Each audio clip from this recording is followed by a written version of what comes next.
Hello friends, welcome to my second video of division of labour.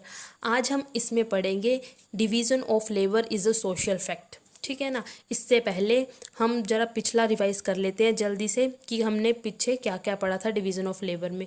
हमने देखा था कि फ्रेंच रिवॉल्यूशन के बाद सोसाइटी में बिल्कुल ही उथल पुथल हो मच चुकी थी। ठीक है, सॉलिडेरिटी एंड सोशल ऑर्डर बिल्कुल डिस्टर्ब हो चुका था। डरकाइम वॉज कंसर्न्ड कि कैसे इतनी जो हमारी हेट्रोजेनिटी है सोसाइटीज़ में, कॉम्प्लेक्सिटीज़ है सोसाइटी में, वो कैसे अब जो हमारी सोसाइटी है वो शेप में आएगी और कैसे इसमें सॉलिडेरिटी बनी रहेगी। इसके लिए फिर उन्होंने एक्सप्लेनेशन दी अपनी division of labour in society 1893 में। उसमें उन्होंने बताया कि डिवीज़न ऑफ लेबर ही है जो इस कॉम्प्लेक्स सोसाइटी में एकजुटता लेकर आएगी, सॉलिडेरिटी लेकर आएगी। ठीक है ना। उसके बाद फिर हमने डिवीज़न ऑफ लेबर की डेफिनेशन पढ़ी। ठीक है ना, उसको डिफाइन किया। उसके बाद हमने बोला कि जो हमने तो नहीं बोला, डरकाइम बोल रहे थे कि डिवीज़न ऑफ लेबर एक सोशल फिनोमिना है, और उन्होंने बाकी सारी एक्सप्लेनेशन को रिजेक्ट किया और कहा कि डिवीज़न ऑफ लेबर सिर्फ इकोनॉमिक एक्टिविटीज़ में नहीं लेकिन बल्कि all the sphere of life में एग्जिस्ट करती है। ठीक है ना। अब हम पढ़ते हैं division of labour is a social fact. Durkheim बोल रहे हैं कि जो डिवीज़न ऑफ लेबर है वो एक सोशल फैक्ट है और सुई जेनरिस है, मतलब कि जैसे जैसे सोसाइटी एग्जिस्टेंस में आएगी वैसे वैसे भी हमारा डिवीज़न ऑफ लेबर अपने आप एग्जिस्टेंस में आता गया। ठीक है ना। उसके बाद उन्होंने इसकी कोजल और फंक्शनल एक्सप्लेनेशन दी इसको सोशल फैक्ट प्रूव करने के लिए। ठीक है ना। कोजल फंक्शनल एक्सप्लेनेशन का मतलब है हम सबसे पहले डिटरमाइन करेंगे क्या कोज है डिवीज़न ऑफ लेबर का, और उसके बाद हम डिटरमाइन करेंगे क्या फंक्शन है डिवीज़न ऑफ लेबर का। जब हम दोनों ही डिटरमाइन कर लेंगे तब हम प्रूव कर देंगे कि ये एक सोशल फैक्ट है। सबसे पहले अब हम प्रूव करेंगे कि क्या कोज है डिवीज़न ऑफ लेबर का। ठीक है। इसके लिए हमारे पास जो डरकाइम है उन्होंने इवोल्यूशनरी पर्सपेक्टिव अपनाया। इसको एक्सप्लेन करने के लिए डिवीज़न ऑफ लेबर के कोज को उन्होंने इवोल्यूशनरी पर्सपेक्टिव अपनाया। इवोल्यूशनरी पर्सपेक्टिव मतलब वो पूरी सोसाइटी को अब स्टार्टिंग से स्टार्ट कर रहे थे, मतलब प्रिमिटिव सोसाइटीज़ में जाकर देखा कि उस टाइम पर डिवीज़न ऑफ लेबर था क्या नहीं, और उसके बाद फिर वो ऐसे आते आते मॉडर्न सोसाइटी में आ गए। ठीक है ना। उन्होंने ऑब्जर्व किया जब प्रिमिटिव सोसाइटीज़ थी वहाँ पे डिवीज़न ऑफ लेबर बहुत ज़्यादा लो था, क्योंकि वहाँ पे लाइफ जो थी बिल्कुल ही सिंपल थी और सभी इंडिविजुअल्स सेम ही एक्टिविटीज़ परफॉर्म करते थे, सेम ही वर्क करते थे। ठीक है ना। उस टाइम पर कलेक्टिव कॉन्शियसनेस बहुत ज़्यादा स्ट्रॉन्ग थी। कलेक्टिव कॉन्शियसनेस का मतलब है उस टाइम के लोग नॉर्म्स एंड वैल्यूज़ पर बहुत बिलीव करते थे। वो सारा काम अपना नॉर्म्स एंड वैल्यूज़ के अकॉर्डिंग ही करते थे। उनके एक्शंस कंट्रोल्ड होते थे नॉर्म्स एंड वैल्यूज़ के द्वारा। ठीक है ना। Durkheim calls this state as a mechanical solidarity. Durkheim ने इस स्टेट को बोला है मैकेनिकल सॉलिडेरिटी की। प्रिमिटिव सोसाइटी में सॉलिडेरिटी किस कारण है? लाइकनेस के कारण और सेमनेस के कारण। ठीक है ना। Such society was very religious. उस टाइम पर जो सोसाइटीज़ थी वो बहुत ज़्यादा रिलीजियस थी with few specialization and people live together. हाँ, थोड़ी बहुत स्पेशलाइजेशन होती थी और लोग इकट्ठे रहते थे। उस टाइम पर जो लॉज थे वो बहुत ज़्यादा रिप्रेसिव थे। सती की ही एग्जाम्पल ले लो। सती भी एक रिप्रेसिव ही थी जो लॉ था। ठीक है ना। लॉज इन सच सोसाइटीज़, सॉरी वो तो लॉ नहीं है, वो तो रिचुअल है वैसे। ठीक है ना। उस टाइम पर लॉज थे वो सोसाइटीज़ में बहुत ज़्यादा रिप्रेसिव थे। And conformity to social norm, मतलब कि सोशल नॉर्म्स मानने ही पड़ते थे। There is a minimum deviation, कोई उनको इनकार कर दे ऐसा नहीं हो सकता था। ठीक है ना।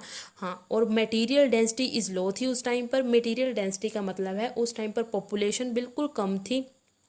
जब पॉपुलेशन कम थी मतलब कि मटेरियल डेंसिटी लो थी, तो इंटरेक्शन जो होता था लोगों के बीच वो भी कम था। उसको हम बोलेंगे moral density is also low. ठीक है ना।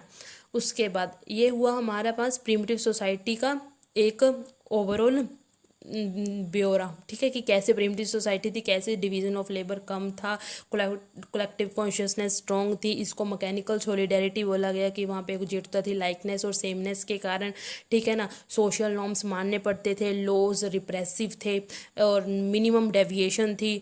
ठीक है ना। मटेरियल डेंसिटी और मोरल डेंसिटी लो थी। ये तो हो गया। अब हम पढ़ेंगे इससे आगे फिर क्या हुआ प्रिमिटिव सोसाइटीज़ के बाद। जैसे जैसे टाइम इंक्रीज होता गया, ठीक है ना, मटेरियल डेंसिटी भी इंक्रीज होती गई। अब पॉपुलेशन धीरे धीरे इंक्रीज होती रहती है ना, ऐसे ही बोल रहे हैं कि जैसे जैसे टाइम इंक्रीज होता गया पॉपुलेशन इंक्रीज होती गई, मटेरियल डेंसिटी भी क्या होती गई, वही पॉपुलेशन इंक्रीज होती गई, मटेरियल डेंसिटी इंक्रीज होती गई, और इंट्रैक्शन जो थी लोगों के बीच में वो भी इंक्रीज होगी, मतलब कि मोरल डेंसिटी इंक्रीज होगी। एक टाइम ऐसा आया कि इतनी ज़्यादा इंट्रैक्शंस होने लगी अब अलग अलग सेगमेंट्स के बीच। पहले जो प्रिमिटिव सोसाइटीज थी उसमें इतनी ज़्यादा इंट्रैक्शंस नहीं होती थी, अब एक टाइम आ जाएगा कि इतनी बहुत ज़्यादा इंट्रैक्शंस होने लग जाएगी लोगों के बीच, ठीक है ना। अब जो लोग थे अलग अलग सेगमेंट्स में रहते थे, मान लो अलग अलग विलेजेस में रहते थे, अब वो एक दूसरे की एक्टिविटीज़ को असेस करने लगे, ठीक है, क्योंकि अब इंट्रैक्शन ज़्यादा इंक्रीज हो गया तो लोग एक जगह से दूसरी जगह आने लगे और लोगों की एक्टिविटीज़ को, जो वहाँ की प्रिवेलिंग एक्टिविटीज़ होती होगी उनको एक्सेस करने लगे, ठीक है ना। अब उनको जाकर देखने लगे। उसके बाद ऐसे धीरे धीरे ना कंपटीशन इंक्रीज होने लगा, ठीक है ना। अब लोग एक दूसरे से इंटरेक्शन करेंगे तो उनको ज़्यादा सीखने को मिलेगा, ठीक है ना। ज़्यादा सीखने को मिलेगा तो एक ही चीज़ के लिए एक मतलब पहले मान लो एक बंदा एक पर्टिकुलर चीज़ का स्पेशलाइज था, अब वो धीरे धीरे धीरे धीरे 4-5 बंदे सेम ही चीज़ के मतलब कि सेम ही चीज़ में वो स्पेशलाइज्ड होने लगे, ठीक है ना। अब वहाँ पे क्या होगा, कंपटीशन इंक्रीज होगा, कंपटीशन इंक्रीज होगा, एफिशिएंसी इंक्रीज होगी।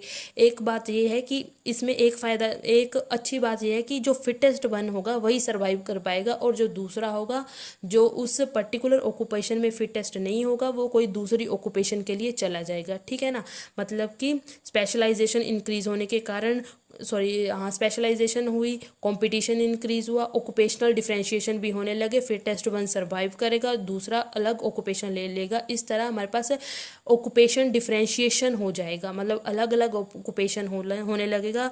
और हमें पता है कि ऑक्यूपेशन डिफरेंशिएशन किसका सिंबल है, डिवीज़न ऑफ लेबर का। इस तरह हमारे पास डिवीज़न ऑफ लेबर आई, हमारे कंसेप्ट में आ गई, कंसेप्ट में नहीं आ गई, धीरे धीरे टाइम सोसाइटी में एग्जिस्ट हो गई हमारे पास डिवीज़न ऑफ लेबर, ठीक है ना। ये लिखा है स्ट्रगल फॉर एग्जिस्टिंग ऑक्यूपेशन, मतलब कि स्ट्रगल बढ़ने लगा। द फिटेस्ट वन सर्वाइव करेगा एग्जिस्टिंग ऑक्यूपेशन में, जो अनफिट है वो एक नया ऑक्यूपेशन ले लेगा। इस तरह हमारे पास एक never ending process of division of labour आया और एमरजेंस हुआ एक ऑर्गेनिक सॉलिडेरिटी बेस्ड सोसाइटी का। अब जो सोसाइटी बनी ना, जिसमें इतनी ज़्यादा स्पेशलाइजेशन है, कंपटीशन है, उसमें जो उस सोसाइटी को हम बोलेंगे ऑर्गेनिक सॉलिडेरिटी, मतलब कि ऑर्गेनिक सॉलिडेरिटी बेस्ड सोसाइटी, ठीक है ना। यहाँ पे जो सॉलिडेरिटी है वो ऑर्गेनिक सॉलिडेरिटी कहेंगे, ठीक है ना। बस इतना ही है हमारे पास। ये मॉडर्न सोसाइटी है जिसमें ऑर्गेनिक सॉलिडेरिटी है, ठीक है ना। इस तरह आपको पता चल गया कि प्रिमिटिव सोसाइटी में मैकेनिकल सॉलिडेरिटी थी और हमारी मॉडर्न सोसाइटी में ऑर्गेनिक सॉलिडेरिटी है, ठीक है ना। हाँ, ऑर्गेनिक सॉलिडेरिटी में अब क्या क्या चीज़ें होती है ये हमें पता होना चाहिए। मैंने इसमें लिखा नहीं है पर मैं आपको बता देती हूँ। ऑर्गेनिक सॉलिडेरिटी में डिवीज़न ऑफ लेबर क्या होता है, बहुत ज़्यादा हाई होता है, ठीक है। कलेक्टिव कॉन्शियसनेस इतनी स्ट्रॉन्ग नहीं होती जितनी प्रिमिटिव सोसाइटीज़ में होती थी। यही दो चीज़ें हैं जो ज़्यादा इंपॉर्टेंट है, ठीक है ना। और हम यहाँ पर लॉज भी इतने रिप्रेसिव नहीं होते, ठीक है। नॉर्म्स एंड वैल्यूज़ को मानना मस्ट नहीं है जैसे पिछले प्रिमिटिव सोसाइटीज़ में होता था, ठीक है ना। हाँ, और डरकाइम बोल रहे हैं कि जो मेन कोज था ना ट्रांजिशन का, मैकेनिकल सॉलिडेरिटी से ऑर्गेनिक सॉलिडेरिटी का जो ट्रांजिशन है ना वो क्यों हुआ, उसका मेन कोज क्या था, डायनेमिक डेंसिटी। डायनेमिक डेंसिटी क्या है उसकी मैंने डेफिनेशन नीचे दे दी है कि moral density, material density increase हुई, पहले मटेरियल डेंसिटी, पॉपुलेशन इंक्रीज हुई and the amount of interaction increase हुआ, उसको बोलते हैं डायनेमिक डेंसिटी। मतलब कि मेन कोज क्या है ट्रांजिशन का मैकेनिकल टू ऑर्गेनिक सॉलिडेरिटी में, डायनेमिक डेंसिटी, ठीक है ना। ये हमारे पास कोज पता चल गया कैसे डिवीज़न ऑफ लेबर का एमरजेंस हुआ। उसके बाद हम पढ़ेंगे functions of division of labour. Function of division of labour में अब हम इसको नेक्स्ट वीडियो में कवर करते हैं क्योंकि वीडियो बहुत ज़्यादा लंबी हो जाएगी, ठीक है ना। चलो अब हम इस वीडियो को यहीं पर समाप्त करते हैं। Thank you. प्लीज़ सब्सक्राइब ज़रूर करें, सब्सक्राइबर नहीं बढ़ रहे हैं, कृपया करके सब्सक्राइब करें मेरे चैनल को, लाइक करें, कमेंट करें। अगर कुछ आपको अच्छा लगे और बुरा लगे तो भी कमेंट करें ताकि मैं आगे इम्प्रूव कर सकूँ। Thank you. Have a nice day.